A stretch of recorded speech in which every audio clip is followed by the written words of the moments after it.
وہ سیکیورڈ ہے کہ نہیں. لیکن الحمدللہ جب سے یہ چیف منسٹر پنجاب نے یہ انیشیٹو لیا اور اوورسیز پاکستانیز کمیشن کو بنایا, اس کو باقاعدہ وہ امپاور کیا, اس کو باقاعدہ through an act of parliament اس کو بنایا ہے, اور اب یہ مستقل بنیادوں پر ہے. یہ for the coming governments the commission will stay. تو آنے جو وقت ہیں اس میں بھی ڈیل کریں گے اوورسیز پاکستانیز کے جو مسائل ہیں. تو اس سے پہلے بھی جو پریویس گورنمنٹس تھی پی ایم ایل این کی, ان میں بھی اوورسیز پاکستانیوں کے لیے انیشیٹیوز کافی لیے گئے. تو this is one of the other. اچھا, یہ کمیشن کام کیسے کرتا ہے, مطلب طریقہ کار کیا ہوتا ہے, کس طرح سے آپ کو کانٹیکٹ کیا جاتا ہے اوورسیز پاکستانیوں کی جانب سے, اور کیا پروسیجر ہوتا ہے اس کا؟ یہ چیف منسٹر صاحب کی بڑی اسپیسیفک ڈائریکشنز تھیں کہ آئی ٹی کا اس میں 100% استعمال ہو. ان کی ڈائریکشنز کو فالو کرتے ہوئے ہم نے ایک کمپلینٹس, جو ہمارا پورٹل ہے کمپلینٹس پورٹل, وہ آئی ٹی بیسڈ ہے, وہ ویب بیسڈ ہے, اور پنجاب انفارمیشن جو ٹیکنالوجی ہے پی آئی ٹی بھی, اس سے مل کے ہم نے اس کا باقاعدہ کمپلینٹس پورٹل بنایا ہے. اور لوگ اوورسیز پاکستانی دنیا میں کہیں پہ بھی بیٹھے ہوئے اپنی کمپلین فائل کر سکتے ہیں. ان کو they do not necessarily have to come to Pakistan. ہماری میں آپ کو ویب سائٹ کا ایڈریس بھی دیتا چلتا ہوں, اس کا ہے www.opc.punjab.gov.pk. اس پہ بھی کر سکتے ہیں کہیں پہ بھی بیٹھے ہوئے, یا ہماری 24/7 ہیلپ لائن ہے, اس پہ کال کر لیں. اس کا نمبر بھی میں بتاتے چلتا ہوں, اٹس 009242111672. صحیح. سو آن لائن بھی اپروچ کیا جا سکتا ہے اور کمپلین کی جا سکتی ہے, یا فون کال کے تھرو بھی اپنی کمپلین رجسٹر کرائی جا سکتی ہے. اور اپنے ڈاکومنٹس بھی وہ اٹیچ کر سکتے, جو ریلیونٹ ڈاکومنٹس ہیں وہ بھی اٹیچ کر سکتے ہیں. بالکل. گفتگو کا سلسلہ ہم آگے بڑھائیں گے, اور ہمارے ساتھ افضال بھٹی صاحب موجود ہیں, جن سے ہم بات کر رہے تھے اوورسیز پاکستانیوں کے پرابلمس کیا ہوتے ہیں, کیا مسائل ہوتے ہیں. افضال صاحب, ابھی جیسے ہم بات کر رہے تھے کہ موسٹلی تو کمپلینس جو ہے وہ پراپرٹی سے ریلیٹڈ آتی ہیں. اس کے علاوہ کون کون سے ایشوز ہیں جس پر آپ سے کانٹیکٹ کیا جاتا ہے, اس کمیشن سے کانٹیکٹ کیا جاتا ہے؟ جنرل ہر قسم کی کمپلینٹس کی وجہ سے ہمیں کانٹیکٹ کیا جاتا ہے. اس میں اس کے بعد جو میجورٹی کمپلینٹس ہیں وہ پولیس ریلیٹڈ ایشوز ہیں. اس میں ایف آئی آرز بھی ہیں, اس میں کڈنیپنگ رینسم بھی ہے, ان کی تعداد کم ہے. اس طرح کے انسیڈنٹس کی, مرڈرز کی بھی ہیں, ہر قسم کی بھی. پھر انویسٹمنٹ کی ہے, انویسٹمنٹ کا ریٹرن نہیں مل رہا, یا کسی کو فائنینشیل اسسٹنس کی وہ پیسے نہیں دے رہے. پھر جنرل انفارمیشن کے لیے ہمارے ناترا کارڈز نہیں بن رہے, پاسپورٹس نہیں بن رہے. اس طرح کی ہر قسم کی کمپلینٹس ہیں. اچھا, تو کمیشن کا کام بھی ہوتا ہے کہ وہاں پر بھی ان کو فیسیلیٹیٹ کیا جا سکے اور وہیں پر ان کے ایشوز جو ہیں وہ سارٹ آؤٹ کیے جا سکے. بھئی آلدو ہمارے مینڈیٹ میں نہیں, ہمارے مینڈیٹ میں صرف پنجاب پروونس کی حد تک ہے, لیکن through the federal government, through the foreign office اور ایمبیسیز کے تھرو ہم لوگ بہت ساری ایسی کمپلینٹس بھی تھیں جو ہم نے ان کو اوورسیز میں بھی مدد کی. ان کے ویزا ایشوز یا پاسپورٹ یا نادرا, یا ان کو ڈیٹین کر لیا گیا ہے اتھارٹیز نے, اور یا انہوں نے واپس آنا ہے, ان کا خروج لگنا ہے, ایگزٹ لگنا ہے. یا ایک انسیڈنٹ میں اٹلی میں کوئی تقریباً 15 ڈیڈ باڈیز وہاں سے لے کر آنی تھیں, ان کے لواحقین کو پہنچانی تھیں, وہ بھی کیا. تو اٹ ڈپینڈز کہ بھئی ہم لوگ کوشش کرتے ہیں کہ جو بھی ہمیں کمپلینٹ ریسیو ہو ہم اس پہ کچھ نہ کچھ ایکشن لیں, either through the provincial government یا federal government if need be. صحیح. تو وہ کوارڈینیشن جو ہے وہ ساتھ ساتھ جی بالکل, جی بالکل. اچھا, اگر ملکی سچویشن ڈفرینٹ ہو جائے یا کچھ بدل جائے, ملکی صورتحال تبدیل ہوتی نظر آئے, تو پھر اس میں کیا کنسرنز ہوتے ہیں اوورسیز پاکستانیوں کے, اور پھر اس میں وہ کس طرح سے ریئیکٹ کرتے ہیں؟ کیونکہ اگر ایز سچ کوئی کمپلین نہیں ہے بٹ کنسرنز بہت زیادہ اٹھ جاتے ہیں, انسیکیورٹیز بہت زیادہ کھڑی ہو جاتی ہیں, تو اس میں پھر کیسے ان کو ٹیکل کیا جاتا ہے, کیسے انہیں ہینڈل کیا جاتا ہے؟ دیکھیں, اس میں کوئی شک نہیں کہ جو پاکستانی ملک سے باہر ہیں ان کو پاکستان کے بارے میں اور زیادہ وہ فکر مند ہوتے ہیں. تو ذرا سی بھی یہاں پہ انسٹیبلٹی جو ہوتی ہے, انسرٹنٹی ہوتی ہے, اور ان پہ امپیکٹ ہوتا ہے, اس لیے کہ ان کے گھر, ان کے جو رشتہ دار ہیں, بہن بھائی ہیں, بہت سارے پاکستان میں ہی رہتے ہیں. تو اس کی وجہ سے بھی ان کو بہت فکر مند ہوتے ہیں. تو اس لیے بہت ضروری ہے کہ یہاں پہ اب جس راستے پر پاکستان چل پڑا ہے, مطلب ڈیولپمنٹ کے راستے پہ, ترقی کے راستے پہ, بہت ضروری ہے کہ وہ ایک سٹیبل رہے. اور انشاءاللہ جیسے پچھلی گورنمنٹ جو چینج ہوئی it was through a democratic process, تو یہ جو ڈیموکریٹک پروسیس ہے یہ چلتا رہنا چاہیے. اس سے پاکستان بھی سٹیبل ہوگا، اوورسیز پاکستانیوں کو بھی کانفیڈنس آئے گا، وہ سینس آف سیکیورٹی فیل کریں گے، اور دوسرے جو ممالک ہیں یا دوسری جو گورنمنٹس ہیں ان کو بھی یہ احساس ہوگا کہ بھی نہیں یہ ایک بڑا سٹیبل ملک ہے، اور اس میں انویسٹمنٹ اپرچونٹیز پھر بڑھیں گی. لوگوں کا جیسے جیسے کانفیڈنس بڑھے گا اسی طرح پاکستان بھی اور ترقی کرے گا. بالکل صحیح. اچھا افضال صاحب، یو کے ایک بہت بڑی مارکیٹ ہے اور وہاں پر بہت زیادہ پاکستانی مقیم ہیں سال ہر سال سے، اور وہ پھر جب انویسٹمنٹ کرنا چاہتے ہیں پاکستان میں اور اپنے دوستوں کو بھی لا کر یہاں پر انویسٹمنٹ کرنا چاہتے ہیں، کیونکہ اوور دا ایئرز دیکھا گیا ہے کہ کس طریقے سے وہ لوگ چاہتے ہیں کہ وہ اپنی روٹس سے جڑے رہیں، لیکن وہ ڈیمانڈ کرتے ہیں کہ کوئی ایک سیکیورٹی فراہم کی جائے، ان کو تحفظات جو ہیں وہ ان کے دور کیے جائیں، گورنمنٹ ان کو سپورٹ کرے. تو کیا اس میں بھی آپ برج، یہ کمیشن جو ہے وہ برج کا کردار ادا کرتا ہے؟ جس میں کوئی شک نہیں ہے کہ ہر اوورسیز پاکستانی چاہتا ہے کہ میری کوئی پراپرٹی ہو یہاں پہ، میں جب واپس آؤں کیونکہ روٹس جو ہیں وہ پاکستان سے جڑی رہیں، وہ یہ پاکستان کے ساتھ روٹس رہیں. ہر پاکستانی کی یہ خواہش ہے. اور there was a lack of security وہ فیل کرتے ہیں، جو جیسے آپ نے ذکر کیا. اس ادارے کو چیف منسٹر پنجاب کا بنانے کا مقصد ہی یہی تھا کہ وہ ان کو وہ فیل کریں کہ ان کی جو انویسٹمنٹ ہے، ان کی جان و مال کی یہاں پہ ایک ایسا ادارہ ہے جو اس کو حفاظت کرے گا ان کی، اور ان کو وہ کانفیڈنس دلائے گا کہ اگر کوئی انسیڈنٹ ہوتا ہے تو ایک ان کا آفس یہاں پہ بنا ہے جس میں وہ آ کے اپنی کمپلین فائل کریں اور اپنے اس کمپلین کو ایڈریس کروا سکیں. تو دس ہیز ایکچولی ہیلپڈ، اور اوورسیز پاکستانیوں نے بیسڈ آن دی کانفیڈنس کہ بھی یہاں پہ ایک ادارہ ہے، اگر ہمیں کوئی مشکلات ہوتی ہے تو ہم فائل کریں گے، وہ ہماری سنی جائے گی.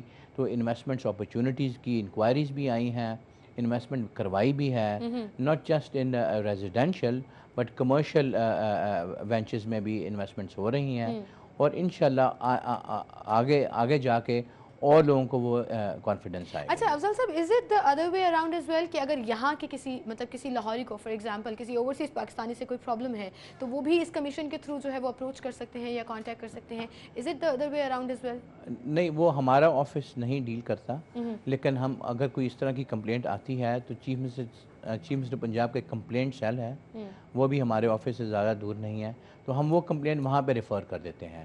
وہ ایک لوکل کمپلینٹ کی چاہے اوورسیز کے ساتھ ہو، لیکن جہاں پہ ہماری مدد کی ضرورت ہوتی ہے ہم ضرور دیتے ہیں. ضرور کرتے ہیں، بالکل صحیح. اور سر یہیں سے بات کا سلسلہ ہم آگے بڑھائیں گے، کیونکہ میں دیکھ رہی تھی کہ اس کمیشن کے ساتھ پولیس بہت پیرلل کام کرتی ہے، اور پولیس اسٹیشنز بھی ہیں اور ان کے ساتھ کوارڈینیشنز جو ہیں وہ بھی ضروری ہوتی ہیں. وہ اس کا کیا مقصد ہے؟ اور دوسرا میں ذکر ضرور کرنا چاہوں گی کیپٹن ریٹائرڈ مبین احمد شہید کا، جو اس ٹینیور میں سی ٹی او جب وہ ڈی آئی جی ٹریفک آئے اس سے قبل وہ آپ کے ساتھ تقریباً 1 سال کام کرتے رہے. تو میں چاہوں گی کہ آپ ان کے بارے میں بھی ضرور کچھ بولیں، لیکن مجھے ابھی بریک کی طرف جانا. ناظرین ایک بریک لیتے ہیں چھوٹی سی، بریک کے بعد دوبارہ حاضر ہوں گے تو گفتگو کا سلسلہ آگے بڑھائیں گے.